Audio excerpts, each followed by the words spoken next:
Hello everyone, most welcome. आज हम पढ़ेंगे ज्योग्राफी का नेक्स्ट चैप्टर प्राथमिक क्रियाएं।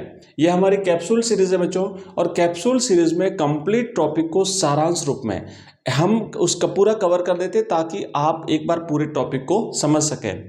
तो आइए, प्राथमिक क्रियाएं जो है, इस प्राथमिक क्रियाओं में जितने भी प्रश्न बनते हैं, ऑब्जेक्टिव, लघुत्तरात्मक, रिक्त स्थान, दीर्घ उत्तरीय, सारे प्रश्न हम देखने वाले हैं। तो एक एक करके शुरुआत करते हैं पहले प्रश्न से। यहाँ पे पहला प्रश्न देखो लिखा हुआ है कि निम्नलिखित में से किस प्रकार की कृषि में खट्टे रसदार फलों की कृषि की जाती है। अब सभी को पता होगा इसका आंसर तो, पर चूंकि ये कैप्सूल सीरीज है और कैप्सूल सीरीज में ऐसा कोई भी टॉपिक का इस पार्ट का हम नहीं छोड़ेंगे कि वो आपका कवर नहीं करेगा। तो जल्दी से आंसर बताते जाइए, जिन जिन को पता है वो उसका आंसर बताना है। तो बच्चों, करेक्ट आंसर जो है वो रहेगा इसका कि जो भूमध्य और इसमें रसदार, जो भूमध्य रेखीय प्रदेश जो होते हैं उसमें बच्चों, भूमध्य रेखीय प्रदेश में रसदार खट्टे फलों की कृषि की जाती है। तो सही आंसर रहेगा ऑप्शन द।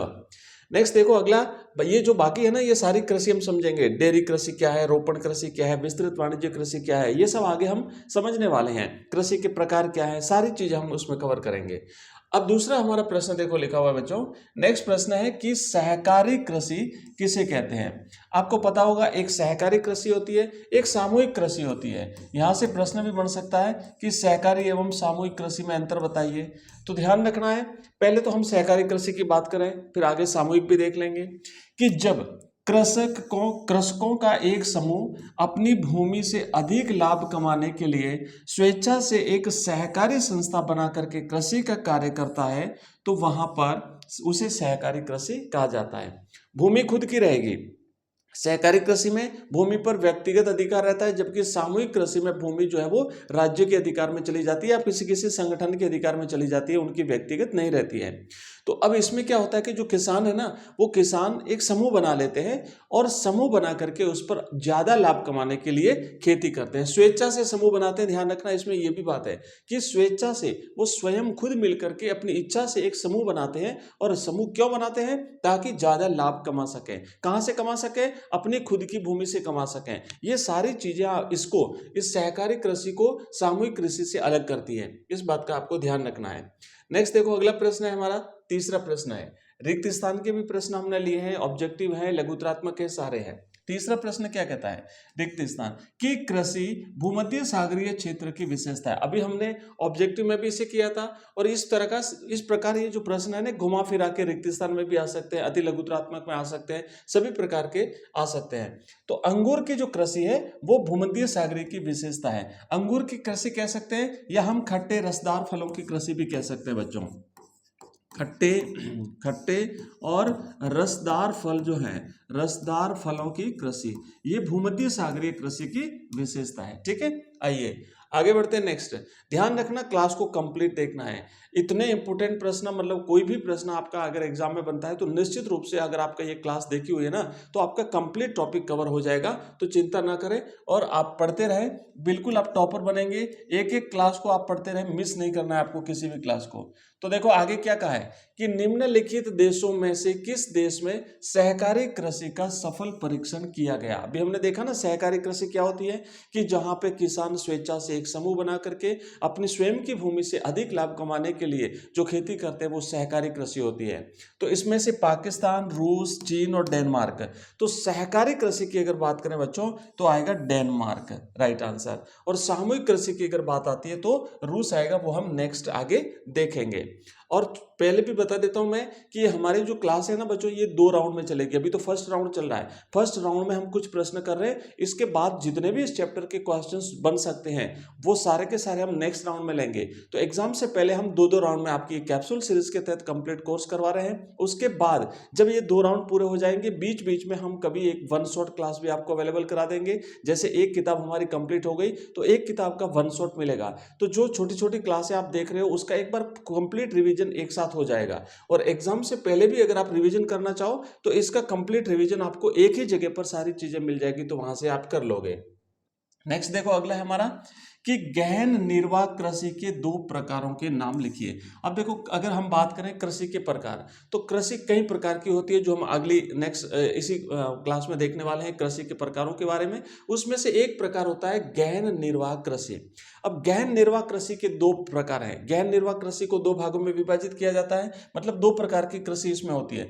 एक तो होती है चावल प्रधान गहन निर्वाह कृषि, मतलब जिसमें चावलों को ज्यादा महत्व दिया जाता है, चावल ही बोया जाता है, विशेष रूप से इसमें चावल का उत्पादन होता है, चावल की खेती की जाती है। और दूसरा होता है चावल विहीन यानी रहित गहन निर्वाह कृषि, मतलब चावल न हो बो करके उसमें दूसरी फसलें बोई जाती है। तो इस तरीके से ये 2 प्रकार की कृषि होती है। गहन निर्वाह कृषि को 2 भागों में, चावल और चावल रहित।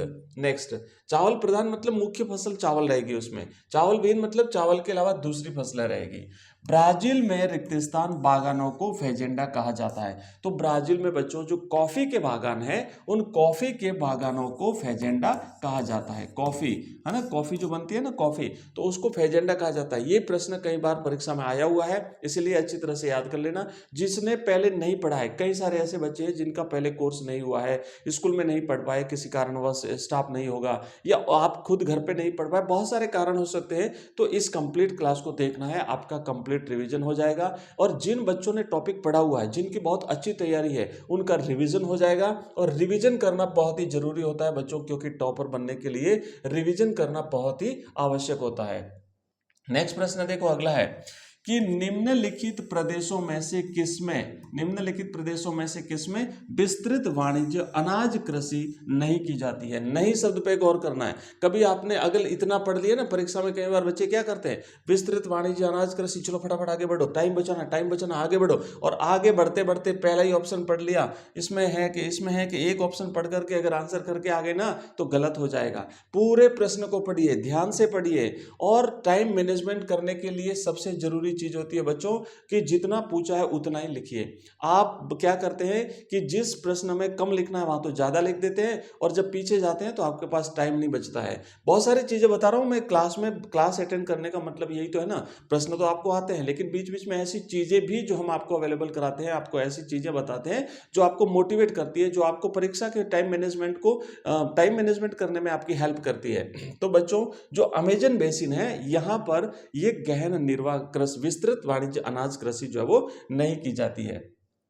चलिए नेक्स्ट 8वां प्रश्न है हमारा कि प्राथमिक क्रियाकलाप करने वाले लोग, उनका कार्य क्षेत्र घर से बाहर होने के कारण वो क्या कहलाते हैं। काम तो करते हैं, वो भी प्राथमिक क्रियाकलाप से रिलेटेड है ना, क्योंकि आर्थिक क्रियाओं को हम अलग अलग भागों में विभाजित करते हैं, प्राथमिक क्रिया, द्वितीय क्रिया, तृतीय क्रिया, चतुर्थ क्रिया। तो इसमें से जो प्राथमिक क्रियाकलाप के जो होते हैं, वो जो लोग करते हैं, लेकिन वो चूंकि घर से बाहर करते हैं, तो वो कौन से श्रमिक कहलाते हैं, तो बच्चों वो कॉलर श्रमिक कहलाते हैं। ये इंपॉर्टेंट है, ध्यान रखना, इसे कॉलर श्रमिक आपको याद रखना है। कॉलर श्रमिक जो है वो कहलाते हैं। अब देखो, जहां तक प्राथमिक क्रियाकलापों की बात है, तो ध्यान रखना, प्राथमिक क्रियाकलाप टोटली पर्यावरण पर डिपेंड करते हैं, इस भूमि पर, इस प्रकृति पर निर्भर करते हैं। तो प्रकृति से रिलेटेड जितनी भी गतिविधियां होती है, जितनी भी एक्टिविटीज होती है, जितने भी कार्य होते हैं, वो सारे के सारे प्राथमिक में जाएंगे। जैसे आखेट हो गया, मछली पालन हो गया, लकड़ी काटना हो गया, लकड़ी से वनों से उत्पन्न जो उत्पादन हो गया, उपज हो गई, ये सारी चीजें प्राथमिक क्रिया में जाएगी। आइए आगे बढ़ते हैं। नेक्स्ट हमारा प्रश्न है 9वां कि आर्थिक क्रियाओं के 4 प्रमुख वर्ग कौन कौन से। अभी अभी हमने बात करी, आर्थिक क्रियाओं को प्रमुख 4 प्रमुख वर्गों में विभाजित किया है। पहला होता है बच्चों प्राथमिक क्रिया, दूसरा होता है द्वितीय क्रिया, तीसरा होता है तृतीय क्रिया, और चौथा है चतुर्थ क्रियाएं। तो इस तरीके से ये आर्थिक क्रियाओं के कितने वर्ग हो गए, 4 वर्ग हो गए। प्राथमिक क्रिया, द्वितीय क्रिया, तृतीय क्रिया और चतुर्थ क्रियाएं। नेक्स्ट है 9वां प्रश्न, रिक्तस्थान संग्रह एवं रिक्तस्थान प्राचीनतम ज्ञात आर्थिक क्रिया है। इंपोर्टेंट प्रश्न है, कई बार परीक्षा में पूछा गया है, इस बार फिर पूछा जाएगा। मतलब शुरुआती आदिम कालीन जब लोग बिल्कुल खेती बाड़ी नहीं करते थे, प्राथमिक क्रिया नहीं करते थे, लोग बिल्कुल एक समूह बना के रहते थे, मतलब झुंडों के रूप में रहते थे, बिल्कुल विकसित नहीं थे। तो उस समय की जो अगर हम आर्थिक क्रियाओं की बात करें, क्योंकि अब तो अभी वर्तमान में तो हमने आर्थिक क्रियाओं को 4 वर्गों में विभाजित कर दिया, लेकिन सबसे पहली ज्ञात आर्थिक क्रिया कौन सी है, तो वो है भोजन का संग्रहण। लोग बस भोजन इकट्ठा जरूर करते थे, है ना। हालांकि शुरुआत में तो ये भी नहीं करते थे, लेकिन धीरे धीरे इन्होंने भोजन का संग्रहण करना शुरू कर दिया। और आखेट का मतलब होता है बच्चों शिकार, तो ये आखेट करना शुरू कर दिया, शिकार शुरू कर दिया। तो ये ऐसी दो ज्ञात प्राचीनतम आर्थिक क्रियाएं हैं। तो राइट आंसर रहेगा भोजन का संग्रहण और आखेट यानी शिकार। अगला क्वेश्चन देखो, नेक्स्ट 11वां प्रश्न है कि निम्न में से कौन सी रोपण फसल नहीं है। रोपण फसल मतलब जिसे रोपा जाता है, जैसे कॉफी है, गन्ना है, रबड़ है या गेहूं है। तो बच्चों आप सभी जानते हैं कि गेहूं जो है ये रोपण फसल नहीं है, गेहूं को बोया जाता है, रोपा नहीं जाता। जबकि कॉफी, गन्ना, रबड़ ये सारी फसलें कैसी है, ये सारी फसलें रोपण फसल है, इनको रोपा जाता है। अगला प्रश्न देखो, फूलों की कृषि क्या कहलाती है। जो पुष्प होते हैं, फूलों को पुष्प भी कहते हैं हम, तो फूलों की जो कृषि होती है बच्चों पुष्प कृषि होती है, तो इसे कहते हैं पुष्पोत्पादन, यानी पुष्प का उत्पादन। पुष्प है ना, पुष्प का उत्पादन पुष्पोत्पादन कहलाता है। तो यहां पे रहेगा पुष्पधन उत्पादन, पुष्पोत्पादन। चलिए नेक्स्ट अगला प्रश्न देखो, अगला हमारा प्रश्न है 13वां कि निम्नलिखित में से कौन सी एकल कृषि नहीं है। एकल कृषि नहीं है मतलब फिर दो चीजें एक साथ की जाती हैं, तो डेयरी, रोपण, वाणिज्य या मिश्रित। तो भाई देखो मिश्रित कृषि जो है ना, जैसा नाम से स्पष्ट है ये मिश्रित है, ये एकल नहीं है। जबकि डेयरी कृषि बिल्कुल एकल कृषि है, इसमें पशुओं का पालन किया जाता है दुग्ध उत्पादन के लिए। रोपण कृषि में केवल कृषि की जाती है, और वो भी जैसे मान लो गन्ना है तो गन्ने की ही कृषि, तो ये एकल कृषि हो गई। वाणिज्य कृषि ये भी एकल कृषि हो गई, ज्यादा मुनाफा कमाने के लिए वाणिज्य कृषि। लेकिन मिश्रित कृषि में कृषि के साथ साथ पशुपालन भी किया जाता है, तो ये एक मिश्रित कृषि हुई, जबकि ये एकल कृषि नहीं है। 14वां प्रश्न देखो कि निम्नलिखित कृषि के प्रकारों में कौन सा प्रकार कर्तन दहन कृषि का है। कर्तन दहन कृषि को समझिए, कर्तन का मतलब होता है काटना, दहन का मतलब होता है जलाना, और फिर उसके ऊपर क्या करना, कृषि करना। तो वनों को जैसे मान लीजिए नए किसी क्षेत्र पर जब कृषि करने के लिए किसान, वहां के जो लोग होते हैं स्थानीय लोग, वो पहले जंगलों को काटते हैं, काट करके जो भी झाड़ झंखाड़ है उन सबको जला देते हैं। जला करके वो जो राख होती है, क्योंकि वो बहुत उपजाऊ होती है, उस राख को पूरे खेत में जहां पे उसको कृषि करनी है वहां पे उसको बिखेर देते हैं और फिर वहां पे करते हैं खेती। तो ये एक प्रकार है कृषि का।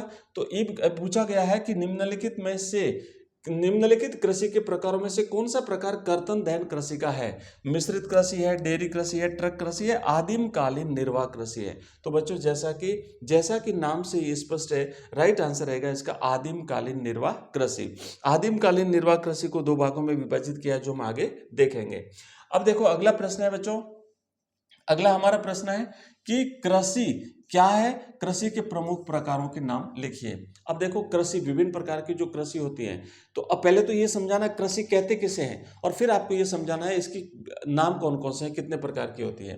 तो कृषि की अगर हम बात करें, चूंकि दो भागों में प्रश्न है इसलिए दो भागों में लिखना, मैं हर बार बताता हूं। अगर प्रश्न दो भागों में आए, मान लीजिए ये 2 नंबर का प्रश्न है, तो 1 नंबर तो इसका मिलेगा आपको कृषि क्या है, और 1 नंबर इसका मिलेगा कृषि के प्रमुख प्रकारों के नाम लिखिए। तो देखो लिखना है कि मृदा को जोतना, मृदा माने मिट्टी को जोतना, उसके बाद फसलें उगाना, उसके बाद पशुओं के पालन पोषण के विज्ञान और कला को कृषि कहा जाता है। तो कृषि में क्या होता है, जो भी जमीन होती है उस जमीन को साफ करना, उसको खोदना, उसमें बीज डालना, है ना, फसल उगाना, साथ साथ में उस भूमि पर पशुपालन भी करना। तो ये पूरा जो एक सिस्टम है, पूरी जो एक प्रक्रिया है, इस पूरी प्रक्रिया को सामूहिक रूप से कृषि कहा जाता है। और कृषि के प्रमुख जो प्रकार है वो इस प्रकार है, वो निम्नलिखित है। पहला होता है निर्वाह कृषि। अब ये निर्वाह कृषि 2 प्रकार की हो गई, एक तो होता है आदिम कालीन निर्वाह कृषि और एक होता है गहन निर्वाह कृषि। गहन निर्वाह कृषि में हमने देखा इसके भी 2 भाग होते हैं, चावल प्रधान और चावल रहित, और इसी तरीके से निर्वाह कृषि। उसके बाद देखो रोपण कृषि, जिसमें जो फसलें होती है ना उन फसलों को रोपा जाता है, तो ये रोपण कृषि हो गई। फिर उसके बाद विस्तृत वाणिज्य अनाज कृषि हो गई, मिश्रित कृषि हो गई, मतलब कृषि के साथ साथ पशुपालन, डेयरी कृषि हो गई दुग्ध उत्पादन के लिए, भूमध्य सागरीय कृषि जो खट्टे फलों के लिए, बाजार के लिए सब्जी खेती और उद्यान कृषि, इसे हम इसे जो है हम ट्रक कृषि के नाम से भी जानते हैं, है ना। उसके बाद सहकारी कृषि, अभी हमने सहकारी कृषि का भी प्रश्न देखा था कि लोग स्वेच्छा से एक संगठन बना करके अपनी भूमि पर जो है वो ज़्यादा मुनाफा कमाने के लिए खेती करते हैं, वो सहकारी कृषि होती है। और ये डेनमार्क में इसका परीक्षण किया गया। और सामूहिक कृषि जो है वो रूस में की गई थी, और इसमें भी जो है वो एक स्वामित्व, मतलब एक राज्य का अधिकार होता है उस भूमि, उस जमीन पर, और मिल करके खेती की जाती है। और इस पर जो है रूस में इस पर जो है वो प्रयोग किया गया था, और रूस में इसे कोला खोज के नाम से जानते हैं। तो देखो बच्चों, हमने आज 15 प्रश्न किए हैं। हमने हर इस चैप्टर का टॉपिक जो है वो कवर करने की कोशिश की है। हालांकि कंप्लीट चैप्टर हम कवर नहीं कर पाए हैं, तो इसका जो सेकंड राउंड आएगा, उस सेकंड राउंड में इस चैप्टर से जितने भी प्रश्न बनेंगे वो हम कंप्लीट कर लेंगे। और एग्जाम से कुछ टाइम पहले आपके जो वन शॉट क्लास है जो वो टोटल पूरी मिल जाएगी, दोनों बुक्स की, फर्स्ट एंड सेकंड बुक की। और उसके बाद हम इसकी लाइव क्लास भी स्टार्ट करेंगे। अभी हमारे जो लाइव क्लास आ रही है उसका टाइमिंग मैं आपको बता देता हूँ। एक तो सुबह 6 बजे हमारी क्लास आती है इंग्लिश कंपलसरी की, एवरीडे सुबह लाइव क्लास आती है। और शाम को हमारी 7:15 बजे 8:15 पे हिंदी की लाइव क्लास आती है, हिंदी कंपलसरी की। इसके अलावा हमारी 2 कैप्सूल सीरीज चलती है। एक तो ज्योग्राफी की हमारी कैप्सूल सीरीज है जो आपको सुबह 7 बजे मिलती है ये क्लास, ठीक है, ये सुबह 7 बजे मिलती है। और एक हमारी हिस्ट्री की कैप्सूल सीरीज है, अगर आपका सब्जेक्ट है बच्चों तो हिस्ट्री की कैप्सूल सीरीज है, ये आपको शाम को 7 बजे मिलती है। उसके अलावा हिंदी साहित्य और पॉलिटिकल साइंस 2 सब्जेक्ट बचे हैं जिनका हम आपको बहुत ही जल्दी शेड्यूल जारी कर देंगे। तो ये थी हमारी आज की क्लास। अगर आपको ये क्लास पसंद आई तो इस वीडियो को आप लाइक करेंगे, साथ ही साथ हमारे इस चैनल को सब्सक्राइब करके ऑल नोटिफिकेशन बेल को प्रेस करेंगे, ताकि जो भी क्लास हमारी अवेलेबल हो जाएगी उसका नोटिफिकेशन आपको मिल जाएगा। आप उस क्लास को देख पाएंगे, आप हमारी लाइव क्लास का आनंद ले पाएंगे, आप टॉपर बन पाएंगे। और इसी के साथ धन्यवाद। जय हिंद।